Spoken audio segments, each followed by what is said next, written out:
Price the lord. ಪ್ರಿಯ ದೇವಜನರೇ, ಈ ಸಮಯದಲ್ಲಿ ಕೂಡ ಕರ್ತನ ವಾಕ್ಯವನ್ನು ಈ ಸಮಯದಲ್ಲಿ ನಾನು ನಿಮಗಾಗಿ ಓದಿಕೊಳ್ಳುತ್ತೇನೆ. ಹಬಕ್ಕೂಕ್ 2ನೇ ಅಧ್ಯಾಯ 3ನೇ ವಾಕ್ಯದಿಂದ ಕೆಲವೊಂದು ವಾಕ್ಯಗಳನ್ನು ನಾನು ನಿಮಗಾಗಿ ಓದಿಕೊಳ್ಳುತ್ತೇನೆ. ಅದು ಗುಪ್ತ ಕಾಲದಲ್ಲಿ ನೆರವೇರತಕ್ಕದ್ದು, ಆದರೆ ಪರಿಣಾಮಕ್ಕೆ ತ್ವರೆಪಡುತ್ತದೆ. ಮೋಸ ಮಾಡದು, ತಡವಾದರೂ ಅದಕ್ಕೆ ಕಾದಿರು, ಅದು ಬಂದೇ ಬರುವುದು, ತಾಮಸವಾಗದ್ದು. ದೇವರ ನಾಮಕ್ಕೆ ಮಹಿಮೆ ಉಂಟಾಗಲಿ. ತನ್ನ ಜನರಿಗೆ ದೇವರು ಕೊಡುವಂಥ ಮಧುರವಾದಂಥ ಒಂದು ಉತ್ತರವಾಗಿದೆ. ಈ ದಿನದಲ್ಲಿ ಕೂಡ ಆ ಜನರು ಅನೇಕ ಸಮಯಗಳಿಂದ ಪ್ರಾರ್ಥನೆಗಳಿಂದ ದೇವರನ್ನು ಅನೇಕ ಬೇಡಿಕೆಗಳನ್ನು ಇಡ್ತಾ ಇದ್ರು, ಆದರೆ ಅದು ನೆರವೇರ್ತಾ ಇರಲಿಲ್ಲ. ಆದರೆ ದೇವರು ತನ್ನ ಜನರಿಗೆ ಉತ್ತರ ಕೊಡುತ್ತಾರೆ. ಅದು ತಡವಾದರೂ ನಿಶ್ಚಯವಾಗಿ ಅದು ನೆರವೇರುವುದು ಎಂಬುದಾಗಿ. ಅದೇ ರೀತಿಯಾಗಿ ನೀವು ಕೂಡ ಕರ್ತನ ಮುಂದೆ ಅನೇಕ ಪ್ರಾರ್ಥನೆಗಳನ್ನು, ವಿಜ್ಞಾಪನೆಗಳನ್ನು, ದೇವರ ಮುಂದೆ ಅನೇಕ ಭಿನ್ನಗಳನ್ನು ದೇವರ ಮುಂದೆ ಇಟ್ಟಿರಬಹುದು. ಅಯ್ಯೋ, ಎಷ್ಟೋ ವರ್ಷವಾಯ್ತಲ್ಲ, ಎಷ್ಟೋ ದಿವಸವಾಯ್ತಲ್ಲ, ನನಗೆ ಈ ಅಗತ್ಯವು, ಈ ಸಮಸ್ಯೆಯು ನನಗೆ ಈಗ ಬೇಕಾಗಿತ್ತಲ್ಲ, ಇದು ಯಾಕೆ ತಡೆಯಾಗುತ್ತಿದೆ, ಇದು ಯಾಕೆ ನನ್ನ ಜೀವಿತದಲ್ಲಿ ನೆರವೇರುತ್ತಿಲ್ಲ ಅಂತ ನೀವು ನೆನೆಸಿರಬಹುದು. ಆದರೆ ದೇವರು ನಿಮಗೆ ಉತ್ತರ ಕೊಡುತ್ತಾರೆ. ಅದು ತಡವಾದರೂ ತಾಮಸವಾದರೂ ಅದು ತಕ್ಕ ಕಾಲದಲ್ಲಿ, ತಕ್ಕ ಸಮಯದಲ್ಲಿ ನಿನಗೆ ಬಂದೇ ಬರುವುದು ಎಂಬುದಾಗಿ. ಯಾಕಂದರೆ ಯೋಸೇಫನ ಜೀವಿತದಲ್ಲಿ ಅವನು ಕನಸು ಕಂಡನು. 17 ವಯಸ್ಸಿನಲ್ಲಿ ಅವನು ಕನಸು ಕಂಡನು. ಅವನು ಎಷ್ಟೋ ವರ್ಷಗಳು ಕಾಯಬೇಕಾಗಿತ್ತು. ಆ ಕಾಯುವಂಥ ಸಂದರ್ಭ ಅವನಿಗೆ ಬಹಳ ಯಾತನೆಯಾಗಿತ್ತು, ಬಹಳ ವೇದನೆಯಾಗಿತ್ತು.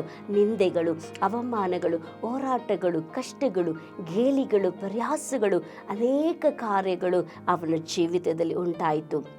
ಆದರೆ ಪ್ರಿಯ ದೇವಜನರೇ, ಆ ಯೋಸೇಫನ ಜೀವಿತದಲ್ಲಿ ನಾವು ನೋಡುತ್ತೇವೆ, ಅವನಿಗೆ ಎಷ್ಟೇ ತಡವಾದರೂ ಕೂಡ, ಆದರೆ ಒಂದು ಕಾಲ ಬಂತು, ಅವನು ಆ ಪ್ರದೇಶದಲ್ಲಿ, ಆ ಐಗುಪ್ತ ದೇಶದಲ್ಲಿ ರಾಜನಿಗೆ ಮರುಸ್ಥಾನಕ್ಕೆ ನಿಲ್ಲುವಂಥ ಒಂದು ಸಂದರ್ಭವಾಗಿತ್ತು.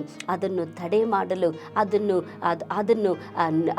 ತಡೆ ಮಾಡಲು, ಅದನ್ನು ಹಾಳು ಮಾಡಲು ಯಾರ ಕೈಯಲ್ಲಿ ಕೂಡ ಸಾಧ್ಯವಾಗಲಿಲ್ಲ. ದೇವರಾದ ಕರ್ತನು ತಕ್ಕ ಸಮಯದಲ್ಲಿ, ತಕ್ಕ ಕಾಲದಲ್ಲಿ ಯೋಸೇಫ ಕಂಡಂಥ ಆ ಕನಸನ್ನು ದೇವರು ಅವರ ಜೀವಿತದಲ್ಲಿ ನೆರವೇರಿಸಿದ್ರು. ಅದೇ ರೀತಿಯಾಗಿ ದೇವ ಜನರೇ, ನಿಮ್ಮ ಜೀವಿತದಲ್ಲಿ ಕೂಡ ನಿಮ್ಮ ಎಲ್ಲ ಪ್ರಾರ್ಥನೆಗೆ ಎಲ್ಲವನ್ನು ದೇವರು ಉತ್ತರ ಕೊಡುತ್ತಾರೆ. ಆದರೆ ಅದಕ್ಕೆ ಒಂದು ಸಮಯವಿದೆ, ಒಂದು ಕಾಲವಿದೆ.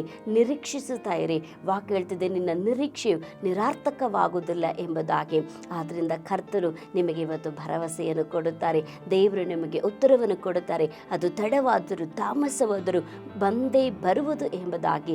ಆದ್ದರಿಂದ ಪ್ರಾರ್ಥನೆಯನ್ನು ನಿಲ್ಲಿಸಬೇಡಿ. ಕರ್ತನ ಮೇಲಿರುವಂಥ ನಂಬಿಕೆ, ಆ ಭರವಸೆಯನ್ನು ನಿಲ್ಲಿಸದಂತೆ, ಅದಕ್ಕಾಗಿ ಸಮಯಕ್ಕಾಗಿ, ಆ ಗಳಿಗೆಗಾಗಿ ನೀವು ನಿಧಾನವಾಗಿಯೂ ತಾಳ್ಮೆಯಿಂದಲೂ ಕಾಯುತ್ತಿರುವಾಗ ದೇವರಾದ ಕರ್ತರು ನಿಶ್ಚಯವಾಗಿ ಅದನ್ನು ನೆರವೇರಿಸುವಂತರಾಗಿದ್ದಾರೆ. ಕರ್ತರು ನಿಮ್ಮನ್ನು ಆಶೀರ್ವದಿಸಲಿ. ನಾನು ನಿಮಗಾಗಿ ಪ್ರಾರ್ಥಿಸಿಕೊಳ್ಳುತ್ತೇನೆ. ಪ್ರಿಯ ಪರಲೋಕದ ತಂದೆಯಾದ ದೇವರೇ, ನಿನ್ನ ನಾಮಕ್ಕೆ ಸ್ತೋತ್ರ ರಾಜ. ಅಂದು ಕರ್ತನೆ, ನಿನ್ನ ಜನರು ಕರ್ತನೆ ಬಿನ್ನಹ ಮಾಡುವಾಗ, ಕೂಗುವಾಗ, ಮೊರೆ ಇಡುವಾಗ, ಕಣ್ಣೀರಿಡುವಾಗ, ಪ್ರಲಾಪಿಸುವಾಗ ಅವರ ಪ್ರಾರ್ಥನೆಗಳನ್ನು ಲಾಲಿಸಿ ಅವರ ಕೂಗುಗಳಿಗೆ ಕರ್ತನೆ ಸದುತ್ತರವನ್ನು ಕೊಟ್ಟು ಅವರನ್ನು ಬಿಡಿಸಿದಂಥ ಅದೇ ರಕ್ಷಕನಾದಂಥ ನಮ್ಮ ದೇವರು ಇವತ್ತು ನಮ್ಮ ಮಧ್ಯದಲ್ಲಿ ಕೂಡ ನೀನಿದ್ದೀರಿ ಸ್ವಾಮಿ.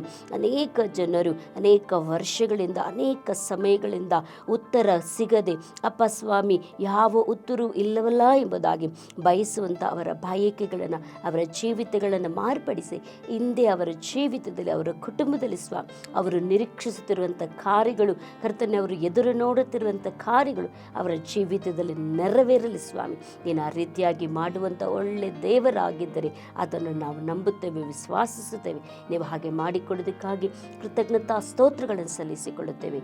ಆಶೀರ್ವದಿಸು ಯೇಸುವಿನ ನಾಮದಲ್ಲಿ ತಂದೆಯಾದ ದೇವರೇ, ಆಮೇಲೆ. ದೇವರು ನಿಶ್ಚಯವಾಗಿ ನಿಮ್ಮನ್ನು ಆಶೀರ್ವದಿಸ್ತಾರೆ. ನಿರೀಕ್ಷಿಸುತ್ತಾ ಇರಿ. ದೇವರು ತಡ ಮಾಡಿದರೂ, ಅದು ತಾಮಸವಾದರೂ ನಿಮಗೆ ಬಂದೇ ಬರುವುದು. ಕರ್ತ ನಿಮ್ಮನ್ನು ಆಶೀರ್ವದಿಸಲಿ. ಆಮೇಲೆ.